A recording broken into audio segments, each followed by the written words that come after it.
Alright guys, welcome to your Monday challenge, which this week is going to be a BOP IT workout. If you've played BOP IT before, you'll remember that the game dictates a sequence of movements that you have to follow in succession without messing up. So you have 10 rounds today for all of the leg movements that you're going to be doing, starting with 3 simple movements: your squat, your kettlebell swing, and your jump ropes, but not in that order, I don't suppose. And I'm going to be taking you through round 10. That way you're able to pause this video when you're at the movement that you'd like to see, move on to the next movement in the next round, and so on and so forth, trying to get each successive round closest to the next one without any reps if possible, because I want this workout to be fun and challenging. I want to start with the first workout, which is of course the squat, and the way that I like to coach a squat is the Mark Ribito variation. You can look him up. He's one of the Strength 4 founders and forefathers, and he's an incredible individual with a wealth of knowledge and cues that go far beyond my experience. So what we'll do here is we'll externally rotate our toes 45 degrees on either side, and then you want to tilt your hips back. And in a Mark Ribito variation squat, you never come back to close out, especially for women who have a big lordotic curve, like curvature in your lower spine. It doesn't make much sense to come to this point anyway. So hip hinge back. This is our starting position. Chin is always down, never up, because you don't want to exacerbate that curve of the spine, give that duck butt. So we're saying here. From here, you're going to drive your knees out, but your hips will break first. So hips and right back up. And that's going to be how we go through our first 20 squats, trying to hit parallel first. Number 2, you have your jump ropes. So you have a succession of 55 jump ropes, which for us, if you don't have a jump rope, I have it too, but I won't have to show it to you here. All you're going to do is mimic that pattern just by simply jumping, which you can do in any pattern. You can extend your arms all the way out. You can jump a little bit higher if you'd like. Try to land a little bit more gracefully to reduce impact, whatever works well for you. Now, for your kettlebell swing, I'm well aware that many of you don't have a kettlebell available to you. If you do, fantastic. If you don't, then simply just load up a backpack with weighted books or textbooks to simulate the same movement. For kettlebell swings, what we do is we start further back than the kettlebell to begin with momentum, and you tilt the kettlebell back towards you. This is my starting position, so this is what I should return to by the end of the swing. But we're just trying to get some momentum going, where the kettlebell is going to strike my hips, and I'm going to respond by squeezing my glutes back and forward, keeping my back neutral and squeezing my shoulders down. So kettlebell comes back, I respond up, back, I respond up, back, I respond up. Now if you have back issues, you can reduce the swing and start at the top and simply drop your hips back and pop through with your hips for a much safer range of motion. Moving on to squat jumps. This movement can easily be misinterpreted as something necessary of a explosive and high impact movement, but we can keep it graceful and we can keep it shallow and receive the same plyometric effect. So going back down to our Mark Ribito squat, toes turned outward, knees turned outward, you're just going to press up and try to land back down gracefully in the same motion.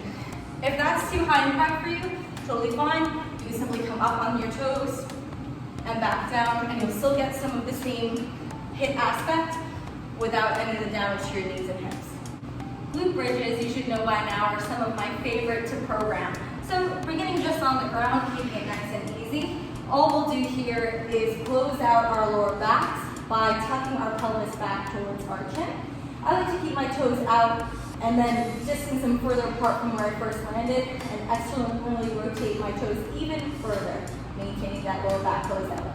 Hands on the ground, we're going to squeeze up, drive our knees out, keeping that curve of our lower back closed, and then come right back down. After a small micro squeeze, adding seconds at the top so we can get that additional engagement.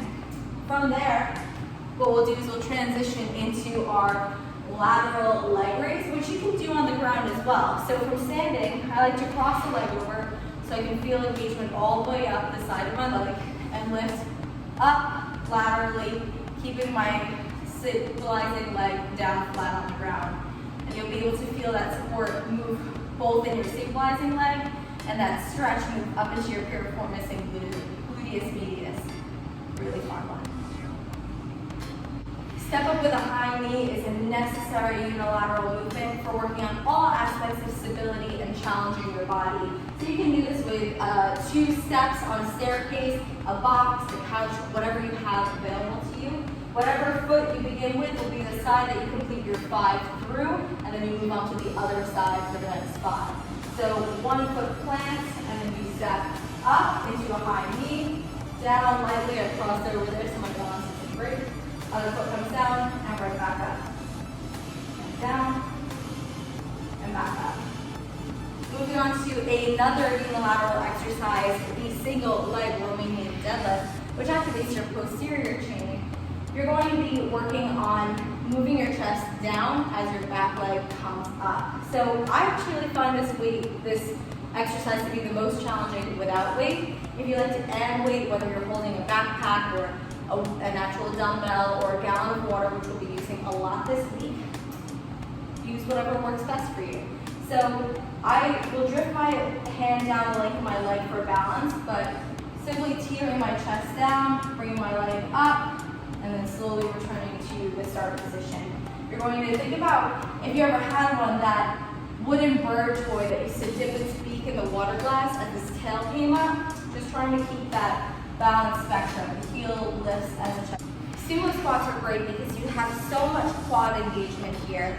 Stepping out nice and wide, just like a sumo wrestler. You're going to turn your toes out and give yourself enough distance to challenge your adductors as you expand your knees out. So driving the knees to follow the track of the toes, you'll sink nice and low and come right back up. It'll completely change the way that you squat and change the way that your stabilizing muscles work.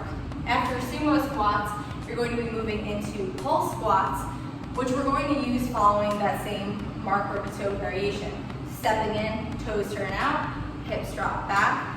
You want to keep your chin down to keep your back safe and get to the pit of your squat. And right here, you're just going to pulse. And we're going to do this for a wider range of repetitions, simply because it engages our proprioceptive muscles for stability, and it helps with explosive strength, so that when we're back under that barbell, we can really get out of the pit quickly and effectively. All right, before we get back to your last 20 mark over toe variation squats, to finish out your 10th round, which is going to feel amazing, you still have a wall sit. Now, you can do a wall sit on just about anything. So if you don't have a readily accessible decluttered wall to you, you can simply find a structure that you can lean up against. Like I'll use the side of this rig, which has an obstruction on it. And you're just going to start by finding parallel in your quote-unquote wall squat, and your hands just simply can't touch your knees. I still like to keep my toes externally rotated here, because I always find I drive my knees forward, keep your ribs down and your core engaged, and you just hang out. That's it. So if you're at this point, that means that you are at your final 20 squats. If you haven't read the instructions out of the gate, remember that the weight you start with is the weight you finish with. So if those squats were barbell loaded, kettlebell loaded, gallon water bottle loaded, whatever they were, you have to maintain that throughout the entire lift. Or you lose. Well, you don't really lose anything, but it's worth giving yourself a new challenge and worth taking a shot at, because why not? And I do have a playlist attached to this specific workout. It's called Human by Cathogry. I'll link it below. And if you're looking for some new music, I'd love to give you something to listen to. And if you have any new music for me, share it right along, and I'll feature you in next week's Invictus workout as time goes. You can be our own personal DJ. I'm looking forward to it. Have a lot of fun with this workout, guys. And any questions, you can text me mid-workout or beyond. Talk soon.